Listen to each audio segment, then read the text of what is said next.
to business here. And so one of the things in the last class, right? We got this, and it seems like everything's working, right? Good, it's working. And so what happens is that well, it's not working because I did not run this.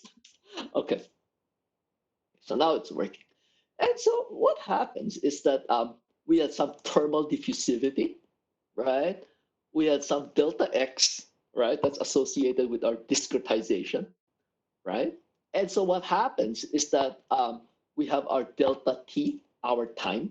Well, remember, actually, we do not have complete freedom on this because what happens is that when we say alpha of one there, that is the ratio, right? Of what? Remember, just a reminder, alpha is equal to K over rho Cp. And so the units there have to be consistent and to cancel out, right?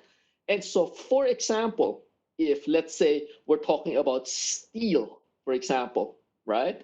I think the steel K is about, I think it's about 5, I believe, right? 5 watts per meter Kelvin, something like that. And the density of steel, oh, I don't know. If I just had to guess, it's probably about 8,000 kilograms per cubic meter. It might be higher, something like that. Don't quote me on that. And what happened is the heat capacity. Oh my God, I don't remember. I'll have to Google it out. So let me not bother to write it down there, okay? But it's somewhere there, okay? So so what happens is this value of alpha is basically set by your material, and the units are kilograms meter, heat capacity. So you don't have a choice on the alpha once you've selected your material. Now, what happens is that, did you notice delta X, right, is your unit dimensions? And this delta T here has to be in time units that are consistent with your alpha. If you chose seconds, then that delta T is zero point 0.5 seconds. And that delta X is 1 meter. Did you see? And so what happens here is if you look at this, okay, this is kind of inconvenient. I have a 50-meter thingamajig, let's say. And what happens is it's a 50-meter object, right? And what happens is I am doing in increments of half a second. And so what happens is if you notice here, it takes quite a while. It takes about almost 2,000, in this case here, 1,000 seconds for it to kind of reach something close to a steady state. And so you might look at this and you say, is it really necessary for me to take 1,000 steps to do this iterative calculation? Not iterative, but a stepwise calculation, 1,000 steps. Because is it really necessary to take steps of half a second? Maybe I can take bigger steps. Maybe I take steps of 5 seconds at a time. That way, my calculation here can be much faster because what happens is I take fewer steps. At this point here, for this kind of calculation here, this is easy trivial calculation, right? It's unrealistic. But in real life problems, computing power actually becomes a factor. Right now, this is one of those shift enter instant results, right? But in real calculations, you want things to run faster. And so you notice what's so interesting here, the sensitivity of the time steps is ridiculous. Because I've got 0.500, 0.501. What on earth happens? Let's take a look. Not good. Let's do some more. 0.505. What the hell? And did you notice that over here, did you see that T there? You know what that T stands for? That's a trillion. That's a trillion. That's a trillion bucks. That's your trillion right there. Okay? And so the solution just explodes, right? So, let's calm it down a bit. That's 0.502. Hey, that's about 2,000. Well, let's make it go down a little bit. Okay, 1.5. And maybe we see what's going on here. Now it's a bit more massive. But notice, there's these wiggles. What on earth is going on with those wiggles there? But you know this emphasis on wiggles. Did you see? So if we just go a little bit more, the wiggles kind of increase, right? Did you see? It just wiggles is what you see. And the other thing you'll notice is that initially, the initial solutions here don't seem to have quite a problem. But what happens is that as you go longer and longer in time, the wiggles keep growing bigger and bigger, right? There's the wiggles that keep growing in amplitude until they explode and we don't see any results anymore whatsoever. But conversely, you'll notice that if you go down just to exactly zero point 0.5, no problem. It's beautiful. And if, of course, you go down to zero point 0.4, no problem. So there's this critical value at zero point 0.5. So somewhere around zero point 0.5, there's some sort of a singularity or something bad happens at zero point 0.5. Okay, at around zero point 0.5, something bad happens. Okay, and is there a way around this? And how do we get around this? And of course, let's first understand what's going on. Okay, so what I'm going to do is I'm going to close this off. Not close this, but let me go back um, to my iPad screen here. All right, and let me see how. Okay, so let's start thinking here. Okay, and so it goes like this. We have our heat diffusion equation, right? Non-steady state, no heat generation, right? Constant thermal conductivity. So it goes like this. So it goes something like, how should we write this down? So it goes alpha, right? Second derivative of the temperature with respect to position, right? Um, is equal to the derivative with respect to time of the temperature. Okay? Now, what happens is it goes like this. What happens is you might recall, right? Actually, let me just go to our Google.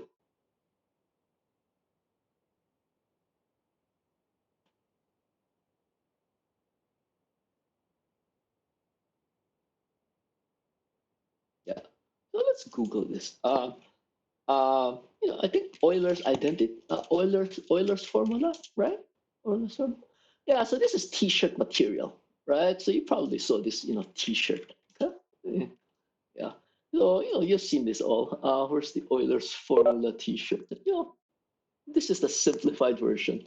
I'm sure you've seen someone wearing these kinds of things, right? Euler's identity kind of a thing, right? It's not that I'm trying to sell you a T-shirt, but you can kind of see like how famous this thing of a jig is, right? And so if you look at Euler's formula, this guy here, this is Euler's formula, right? It goes like this: e to the ix is equal to cosine x plus I sine x. And so what happens there is, you might recall where on earth does that come from? That comes from the Taylor series expansion.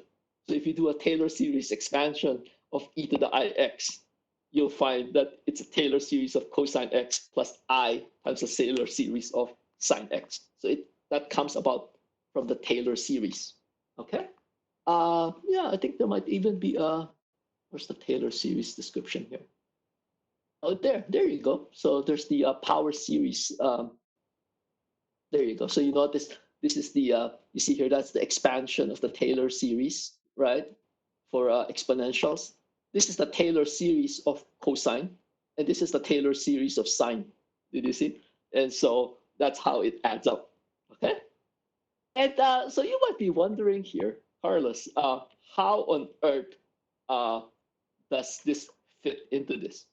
In fact, actually, one of the things that you're probably concerned about right now already is you're like thinking, how on earth does imaginary numbers come in? Okay? And it goes like this. This is every single time I ever bring up this idea of imaginary numbers, it always drives students crazy. You're always thinking, Carlos, why would we introduce imaginary numbers? We don't have imaginary numbers here in this problem. Everything's real. Why would you incorporate imaginary numbers? And the reason is this. In this particular problem here, The reason I will give you is pretty darn ridiculously crude. Which one is easier to write? E to the I theta or cosine theta? Which one is easier to write? I say this one's easier to write. Uh, but anyways, okay. So now what happens next is, let's say it goes like this. So let's say we have to multiply two things together, right? So let's say I have to multiply something like e to the I theta, and I want to multiply that by e to the I times 2 theta. Notice that here, what does that become? That just simply becomes e to the I 3 theta. Done, right? Notice now is what is a 2 theta?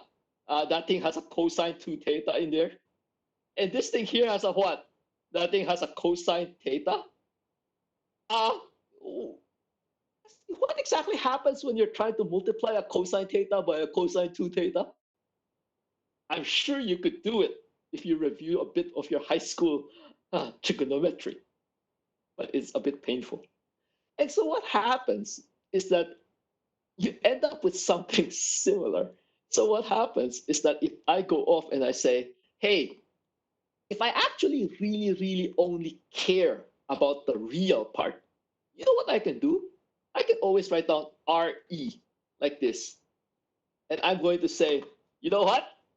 I'm going to do my calculations, but I will always only be looking at the real part. I will ignore whatever that's imaginary. Yeah, you could do that. So everywhere I see this exponential thing, I always just take RE. I'm only going to look at the real part. Yeah, you could do that. And so what happens is that every time you see someone writing down e to the I theta instead of writing down cosine theta plus I sine theta, and you're actually very upset because you're like thinking, there's no imaginary number. Why on earth would you include I sine theta in there? Well, the answer is, why not? It's free. Later on, if you're only wanting the real part, put an RE in front of it. Then dispose of the imaginary part. In fact, let me put it this way. If if your problem is only for real numbers, and you went off and tried your solution with exponential I theta, and your answer can only be real, at the end of it all the imaginary numbers component should cancel out. And if they don't, it's because you did an algebraic error somewhere. Okay? So that's the other nice thing about working e to the I theta, is that if you made a mistake, you'll catch it. That's it. So don't sweat it. So now let's think about this. See, the problem with mathematics is that unlike engineering, they can tell you the answer. And then when they ask you, how did you get that? The answer will tell you, isn't it obvious to you? That's a problem in math, right? Have you guys ever, the biggest problem with math is when you guys start taking integrations. You remember differentiations? Taking derivative was always cool because there are rules. But then when you go to integrals, suddenly you kind of say, it's like, oh, no, no, no, no, no, no. What happened is there's a bunch of integrals in which they just tell you this is the integral. And you're like thinking, how on earth did that come from? But then they say, I don't believe you. And then they show you how they do it, right? Like, for example, stuff like integration of e to the minus x squared minus infinity to infinity dx, some stuff like that. And they tell you something like the answer is 1 over square root of pi, something like that. That is like square root of pi, something like that. You're like thinking, holy heck, where did that come from? What happens is that the problem with math is that there's a lot of very smart people, and they come up with correct answers. And sometimes there's no way for them to explain to you how they got to it, except they show you it's correct. Okay. Now, what I'm going to show you here is pretty not that hard. Right? I mean, a lot of people could see it, but let me show you. See, if I write it down something like this, hey, I tell you, you know something? If I write down an expression, let's say t is equal to e uh, to the minus alpha k squared uh, times t multiplied by e to the I kx. And I tell you, hey, you know what? This thing is a solution to that differential equation.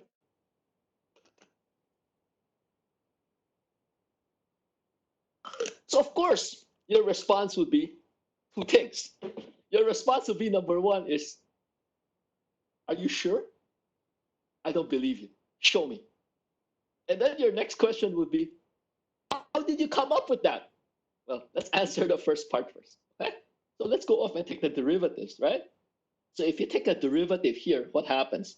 That gives you alpha um, um, e to the minus alpha k squared t, right? Because we're taking this has nothing to do with that derivative, right?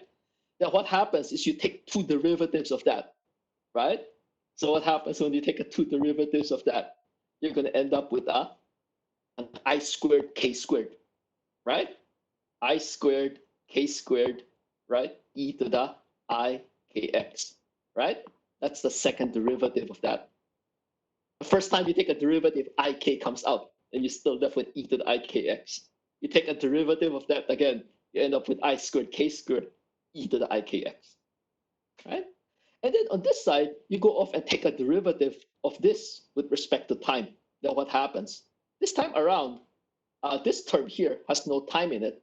And so what happened is that shows outside e to the ikx. And then you take a derivative of this. Notice you end up with a minus alpha k squared, right? E to the minus alpha k squared t. Did you see? And are they equal? Oh yeah, you bet. Right? I squared, that gives you your negative 1. Negative 1, negative. Alpha, alpha. K squared, k squared. E to the ikx, e to the chi kx. E to the minus alpha k squared t, e to the minus alpha k squared t. There you are. It works. Okay. So now let's write this down again. Alpha, second derivative of temperature x squared is equal to derivative of temperature with time. And so we said, right, that if you have e to the minus alpha k squared t times e to the I kx, right, that will solve that differential equation. So now your next question, of course, would be, how did you get to that? How did you derive that solution? You see what I mean? Because notice every single time when you're in this class and I show you something, your answer to me is, hey, how did you get from that step to that step? Right? And we are in engineering. So our answer to you is, let me show you. If you are a real mathematician and someone tells you, hey, that's the solution to that. Someone will ask you, how did you do that? The guy will tell you, well, I looked at it. It kind of makes sense. I thought about it. It just looks right. I figured it out. There's no procedure. There's no procedure. So that's the problem. And that's why I'm not a mathematician. So in math, yeah, people come up with something and they show you it's correct. And they cannot explain to you how they got to it. Right? There's this Indian mathematician, Ramanujan, right? And of course, there's the most famous Gauss, Gauss. So Gauss is notorious because when he's trying to figure things out, of course, he writes a lot of stuff. He tries out a lot of things, but he keeps throwing them away. So all of his notebooks, like Da Vinci and those guys will have like a lot of notebooks. Newton will have a lot of notebooks that show their thought process, how to get to some solution. Gauss purposely throws them away.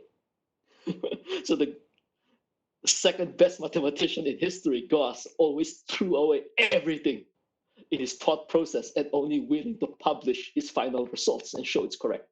Well, this is not that hard. Something like this, I say on a good day I can do this. But it's not that bad. Okay? So you see the answer. Okay?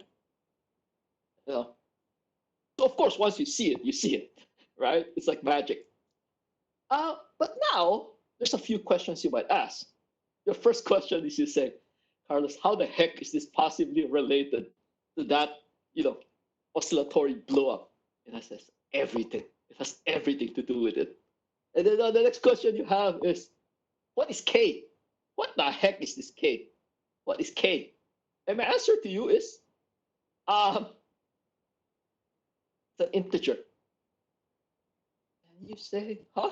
What do you mean? Oh, it's a number. Okay. So basically, you can pick any value of K, you notice, and it will solve that differential equation, right? So you can pick any value of K, it will solve that differential equation. And so what happens is you might say that this temperature, right, that our answer, right, could actually be combinations, right? Combinations of some coefficient. I don't know, let's say call it AK, right? No, maybe let's use C. Let's use C. C for coefficient. CK, right? For K, let's say going from 0 to K is equal to infinity. Meaning to say what happens is that each one of those is some sort of a function that depends on time and position for a given value of K. And so K can go 0, 1, 2, 3, 4, 5, all the way to infinity. Uh, I should actually say negative infinity. K is negative infinity. Okay. And so what happens is each one of these things can solve this differential equation. And what happens is that what's necessary is that each one of these solutions, you need to multiply it by some sort of a coefficient, a number, 0.1, 0.2, 0.5, a number. And so you might ask, hey, Carlos, how do I get these coefficients? There is nothing here about the coefficients. Well, there actually, to solve for these coefficients, right? To solve for these coefficients, right? What we need to do is we need to set constraints. We need then to say that, like, hey, that the temperature at X is equal to 0 is always, I think we use 50 Celsius. And let's say the temperature at X is equal to, I think, what was it? X is equal to 50 is 80 Celsius, something like that. And what happens is that if we set these boundary conditions, these constraints, and we also need to say that the temperature at time is equal to 0 for any value of X is, I think we started out at 20 Celsius. So what happens is that if we set the initial conditions and we set the boundary conditions, we are then able to determine what is CK, the coefficients. If you took, should I do it here? I'm going to skip that part, okay? What happens is that if you took Fourier series, or if you take Fourier series, Fourier transform, you learned, right, that these functions here of sine and cosines for different are orthogonal to each other, right? That's probably what you learned. They are orthogonal to each other. And that's the procedure by which you obtain CK once you determine the boundary, once you have the boundary conditions. Now, remember, what I'm trying to show you here is the instability, right? Why this thing, even if you're solving it numerically, results in instability, okay? So let me show you. So it goes like this. So what was exactly our numeric? It's just 75. What was?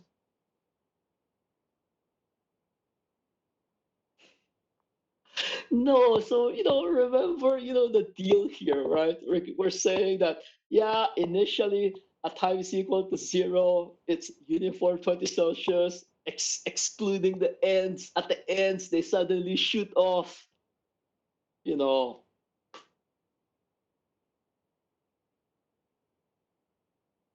let's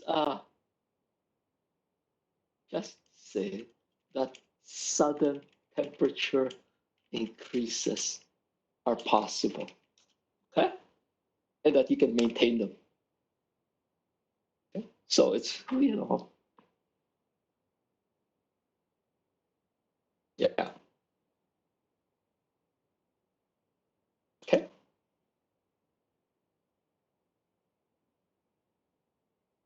So let's see, let's write down what was our you know our what do you call it, our finite difference approximation. So you might recall we had something like Tn, right? T to the n plus 1 for the time at the next step at some position j, right? Is equal to the temperature at the same position j at the previous time, right? And then I can't remember. I think it's a plus, like plus r. And this r here is your what's that r? I can't remember off the bat. I think it's alpha. It's alpha delta x. It's alpha delta t over delta x squared. Okay, that's our r.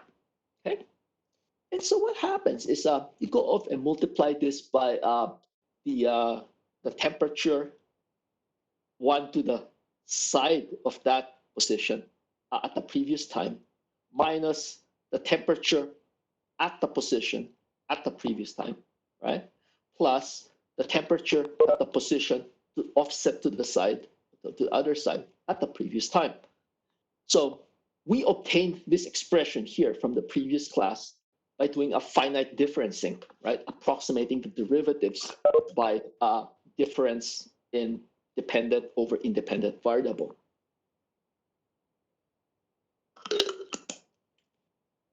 Okay. So what happens is that, notice we had expressed at this point here our temperatures in terms of um, multiples, discrete multiples of delta x and delta t, right? So we can do the same thing here. So at some particular time and at some particular x, we can express that as multiples, right, of our time increment and our position increment. Okay, so let's do that. So you can write this down as the temperature, right? So over here, our what we think is a solution, right, is temperature is equal to a sum, right, of some coefficient, right, for a range of values of k, right? And then now we will rewrite our times and positions in terms of multiples, right, of the time increments and positional increments. So we have e minus alpha k squared, and then it's n times delta t, right, multiplied by e to the ik times the position index times the spatial increments, right? So j times delta x, j is how many delta x have you gone, and that's your x position. Delta t is, hey, it's 1 second at a time or half second at a time, and n is maybe after 1,000 half second increments. So you'll be at 500 seconds. Okay. So now what happens is, this is the next step. The next step is that we noticed. What did you notice? You noticed that when we had our solution, we start seeing some oscillations, right, get bigger and bigger and bigger, and then eventually they explode in terms of amplitude at some particular value of r, right? And so let's look at this. How did you get to the equation from the previous one? From this one to this one? Yeah, so the time, well, time, so if you're going in increments of, let's say, 0.1 seconds, after 10.1 second intervals, then you would be at 1 second of the time, right? So this thing is delta x is, let's say you're taking step of 0.2 meters, and your x is at 1 meter. Then when your j is 5, you've taken 5 steps. You see what I mean? So I'm just basically saying is that how you can convert between, a position versus the increments times the number of increments you have taken. Okay. And the reason it's necessary to do that is because our method of solution relies on taking finite increments. Does that make sense, Andrew? Yeah. Okay. So what happens is that what we are going to do, right, is, I know it's an infinite sum of all of these expressions. Let's focus only on one particular k value. Because, hey, if it's valid for that k value, it's valid for all of the k values, right? So let's focus. I don't want to keep writing down this summation over and over and over and over again. So let's focus our attention for only one k value. So this k value is often referred to as a wave number, right? Because why is it called a wave number? Because notice that this k value goes into like cosine k delta x. So there's that k there, and that k is associated with the frequency of those oscillations. So let's focus our attention on just one particular k value. So let's not keep writing down this summation. Okay? So let's plug it in. Let's go ahead and plug that in. Okay? And of course, the other thing also is that the correct answer, once we solve it, of course, will be associated with some value of ck. In fact, what happens is that originally at time is equal to 0, right? So at this original time, where did that go here? So actually, at this original time, what happens is that we need to have certain value of ck that we need to solve for, basically by taking the Fourier transform of a horizontal line, right? I won't go into that. It's not necessary for this. So we actually have solved for the values of ck. Okay? So the ck, they're there. Let's put that aside for now. Let's focus our attention only on this term here. And you might ask, how can I do that? Well, remember this ck here, there'll be a ck there, there'll be a ck there, ck, right? So we could divide across by ck. It's not going to be there at all. So what we're going to do is we're going to substitute this into these expressions for t, and let's see what happens, okay? So let's do that. So if I do this, let me see. So this one here is for n plus 1, right? So let me write it down. So it's going to be e to the minus alpha k squared n plus 1 times delta t, right? E to the I k j delta x, right?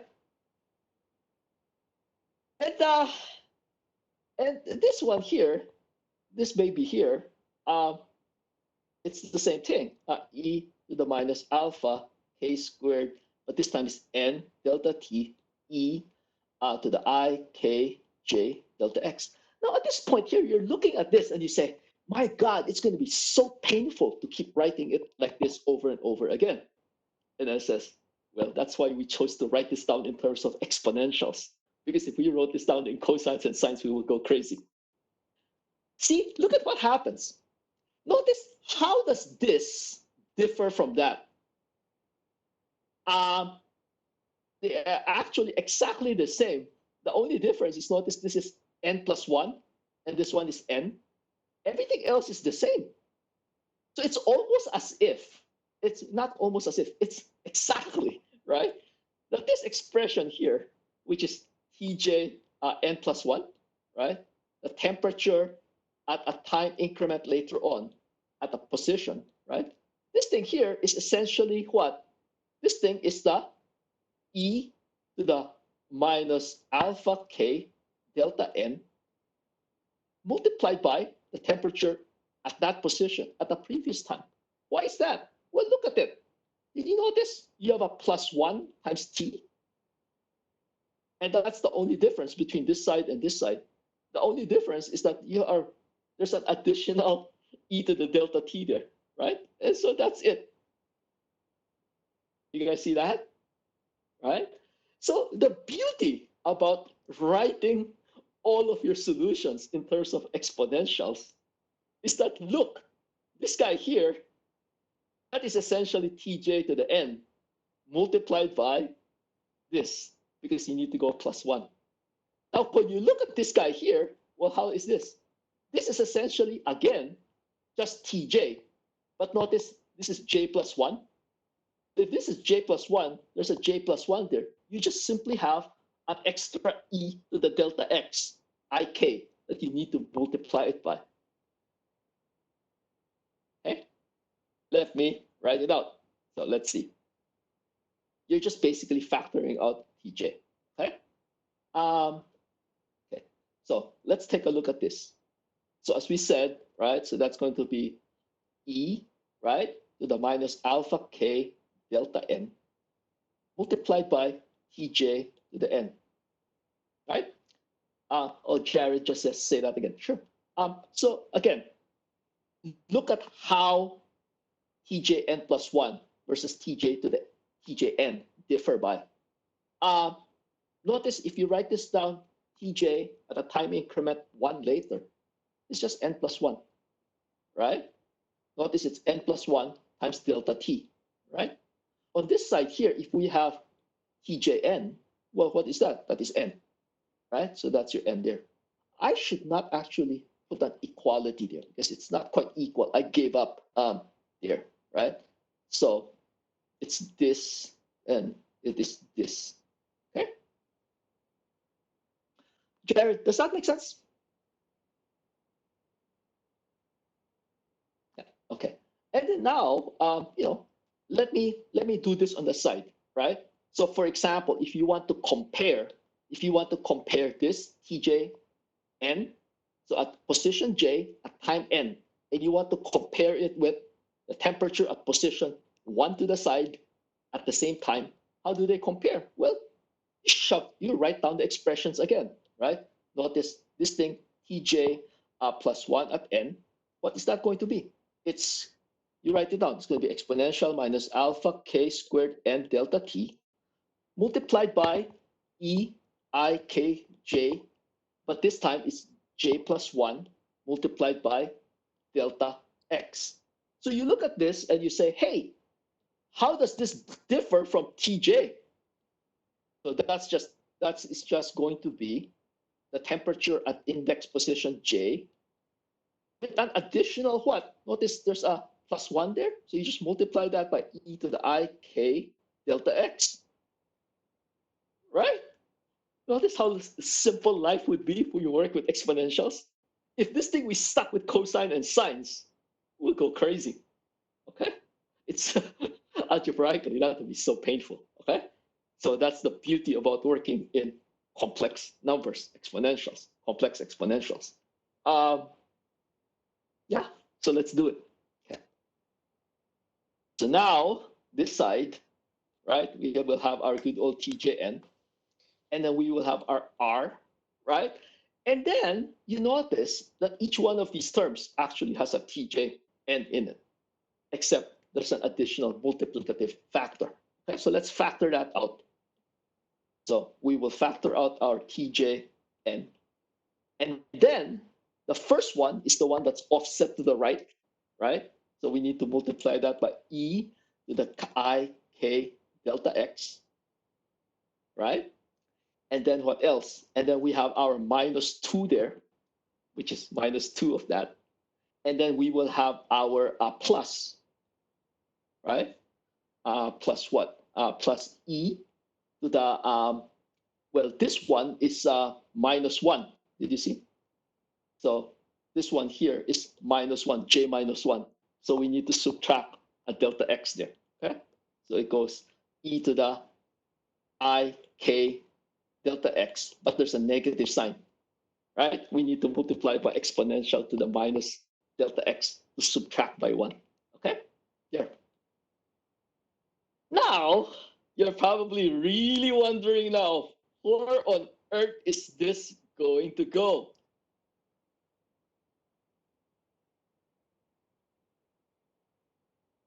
Well, let's see. Now, what happens next is that, hey, what do you know? Oh, the Tj to the n, the temperature at position j at time n, they cancel out. Okay, so let's take a look at it. So we're going to have, write it down, e to the minus alpha k delta n, right? It's going to be equal to what?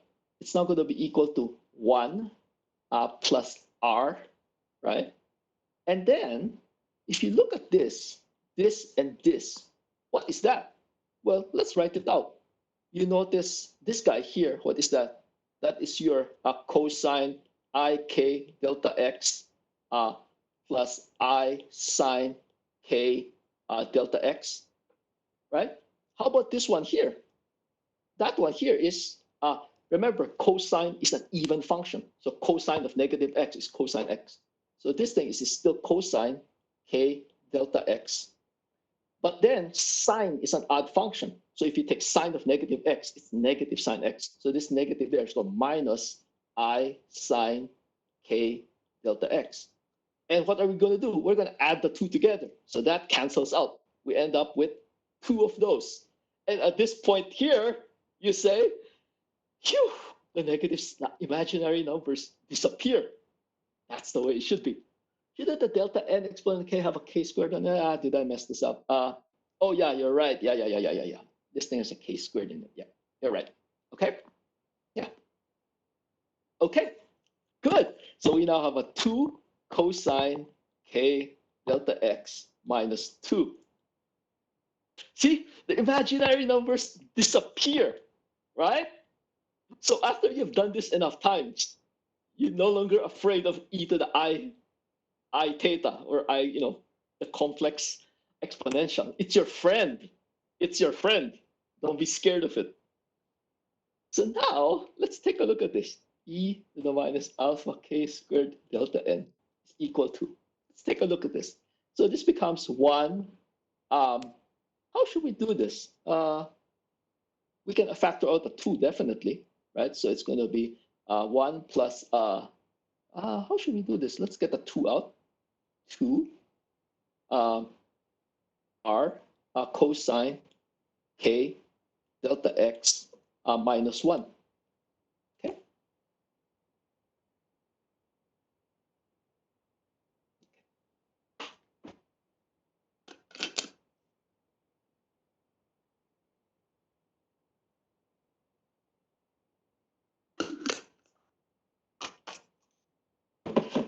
So now at this point here, this is where it gets really interesting.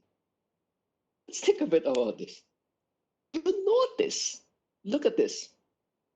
You notice this thing here on the left side? What is that about? Where did we see that, right? Notice this part here is here, right? So notice that to go from a previous time, there's a square there too. I mean, okay, there's a square there.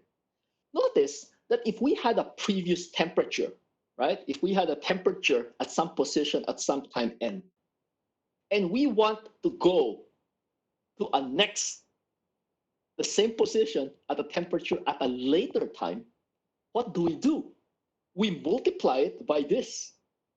Did you see? So this number here, right? And that's actually a number, right? Alpha is a number, k is a number. Well, you might say, what about k? What is that? Well, that's ranges, minus infinity to positive infinity, right? And then you got your delta n there. So now you're looking at this and you say, notice if this number here, think about it. If this number here was bigger than 1, let's say that this number here was, let's say, 1.5. Let's say. What's going to happen? Well, let's say this is at n is equal to 1. Let's say that is at, I don't know, 10 Celsius. Well, you multiply that by 1.5. Well, that becomes 15. Well, so now at a later time, this is 15. You multiply it by 1.5. That becomes 22.5. You 22.5 times 1.5 again. Well, it's going to get even bigger. It blows up. Because you notice that if you repeatedly multiply a number with a power of a number that's more than 1 repeatedly, it becomes infinite very quickly, right? So it's kind of like 1.1 raised to like 100 power. Oh, that just explodes, right? Becomes a humongous number. And there lies the instability that we are seeing. What happens is that this multiplicative factor that's multiplying the temperature at some position at some previous time, this expression here cannot ever be bigger than 1. If it's bigger than 1, it's going to blow up. Okay, so let's take a look here. Can you repeat that? Yeah, sure. So this is the temperature at some position j at some time n. This is a number, right? E to the minus alpha k squared delta n, right? So if we multiply the temperature at that position by this number here, and this number happens to be bigger than 1, right? It's bigger than 1. Then what happens as time goes on? Then as time goes on, then this gets bigger, right? You go back again, you multiply by a number bigger than 1, well, then it gets bigger. It continuously gets bigger and bigger and bigger. Okay? And so, well, you might ask, well, what if this is a negative number? Well, then the magnitude keeps increasing, except it increases in a negative direction. It becomes an extremely negative number. Okay? So let's take a look at this. So what we need to do here, actually, what we need to do is that we need to ensure, right, that this growth factor, that's what it's called, it's growth factor. So if you look at math textbooks on stability analysis, this is often referred to as a GK, right? That's what it's often referred to. It's a growth factor. So what happens is, well, we're not going to bother with more, nomenclature here. But so this value here, right, needs to be the absolute value of it. Its magnitude has to be less than 1. If it's bigger than 1, what happens is that the temperatures, right, the temperature at that position, at that index, grows without bound. Okay? So let's see. So what we need to do here is we need to make this thing, the absolute value of that, to be less than or equal to 1. So let's see. Notice we can combine this together, right? Let's see. What's the easiest way to do this? Well, let's think about it. So we got absolute value of 1 plus 2r cosine k delta x minus 1. And this absolute value has to be less than or equal to 1. Okay. Now, you notice here is that the constraint here, right, is going to be set, because what happens is that if you look at this cosine k delta x, well, that's always between -1 and 1. Right? It's always between -1 and 1. No matter what you choose for k and delta x, this cosine is always between -1 and 1. So let's take a look at what are the worst case scenarios. So for example, if this thing is a 1, well, end of discussion. 1 minus 1 is 0, right? So this is absolute value of 1. Hey, that's less than or equal to 1. You're good. No problem. Let's take a look at this in the other limit, right? Where this cosine theta is -1, for example. That's the other worst case scenario. Let's take a look. In this case here, oh, this r does not cancel out. So we now have 1, right? So we will have minus 4r, right? Absolute value is less than or equal to 1. Okay? So now the next situation we need to think about, right, is we need to think about the variety of conditions, right? Is whether, let's take a look at this. If 1 minus 4r is, let's say, less than 0, right? So for the case for 1 minus 4r less than 0, right? So if you take an absolute value of that, then you need to negate it, right? So for that case, the absolute value, you need to negate it. 1 minus 4r, right, is less than equal to 1. This is for the case when it's less than 0. So to take the absolute value, you need to negate it because it's less than 0. Okay? Now what happens? Well, we multiply both sides by a negative number. So the inequality switches signs. So 1 minus 4r is greater than or equal to 1. -1, right? Well, 1, -1, that gives us minus 4r greater than equal to -2. We divide both sides by -4. Well, then again, the sign switches because we divide by a negative number.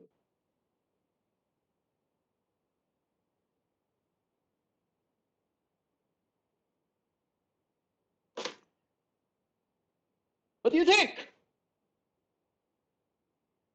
So that's why. Did you notice that in our code, in our code here, if we mess around, notice if you look at that, what happens there? What's our R value? That is, remember, R is equal to alpha delta t over delta x squared. Did you see? And so notice, well, that is, we were using R as 1 over 1 squared delta t. So notice that once this delta t, we make that a bit bigger than 1/2, it explodes. We will end up with some oscillatory waves at some k value that is going to keep growing. Okay? And that's the stability analysis that underlies this. So you notice here, there's some things here that is that should really go into your mind, because the first time I saw this, I was like, I said exactly what Abdullah says. Wow, great minds think alike, right, Abdullah? When I first saw this, I was just like, holy smokes, wow. Because what this thing says, it completely forever changed my view of computers. I always used to think that if you have computers, that you program them correctly, and it's correctly programmed, and they are fast enough, you can solve any problem. Nope, not true. There are stability limits.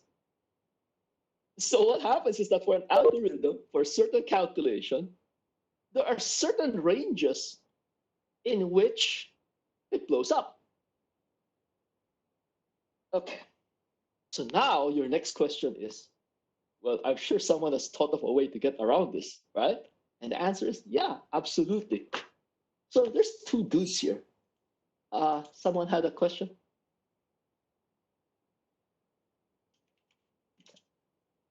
So what happens? Is there a way to change the critical? Yeah, but you have to do it using a completely different method. In fact, what happens is there's two guys here, Crank and Nicholson, right? And these guys here came up with a method that allows you, that works for any value of R. So no matter what value of R you pick, it's always stable. Okay? So let's take a look at this.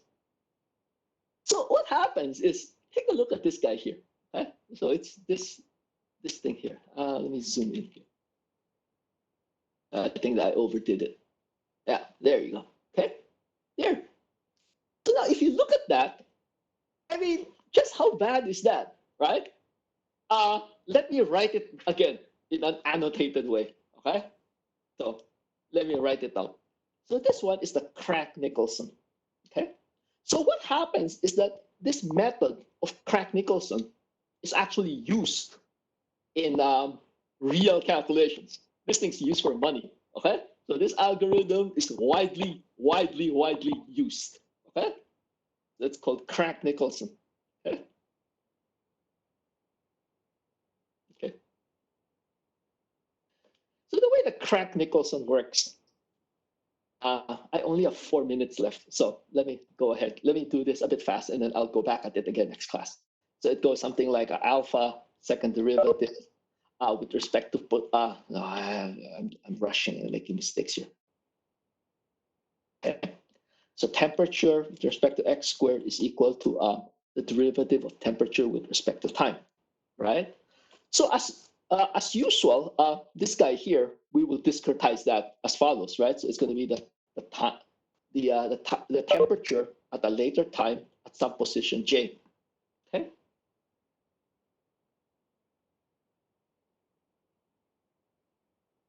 Minus the temperature at the same position at the previous time.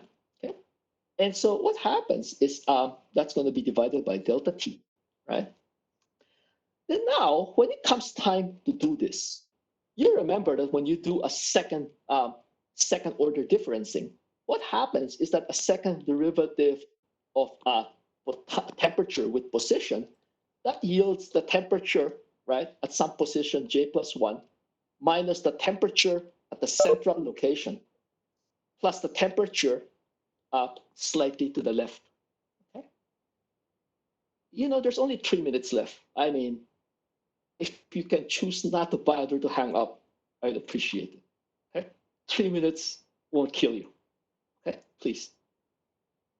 3 minutes won't kill you.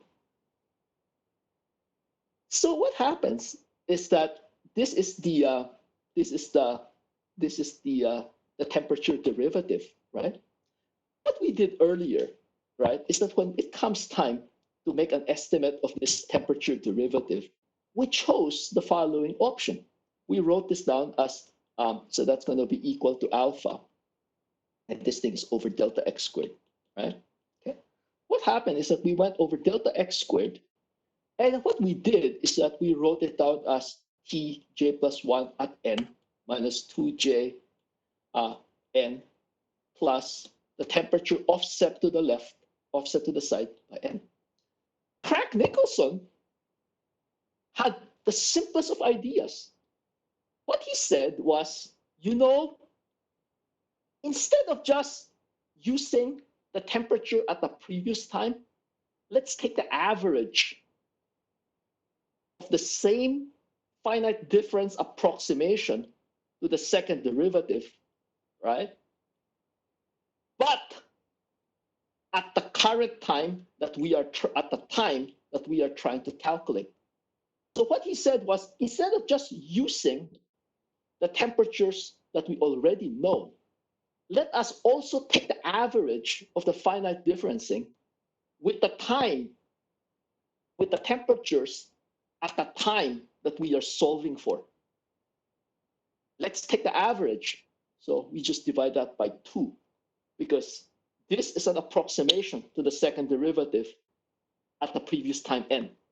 This is the approximation to the second derivative at the time that we are looking for, n plus 1. So we take the average of that. That's the Craig-Nicholson method. And what happens is that if you apply the stability analysis for this, the same idea, you come up, right, and show that any value of R works. It's always stable. Now, in my last 10 seconds, what I'm going to say is the following.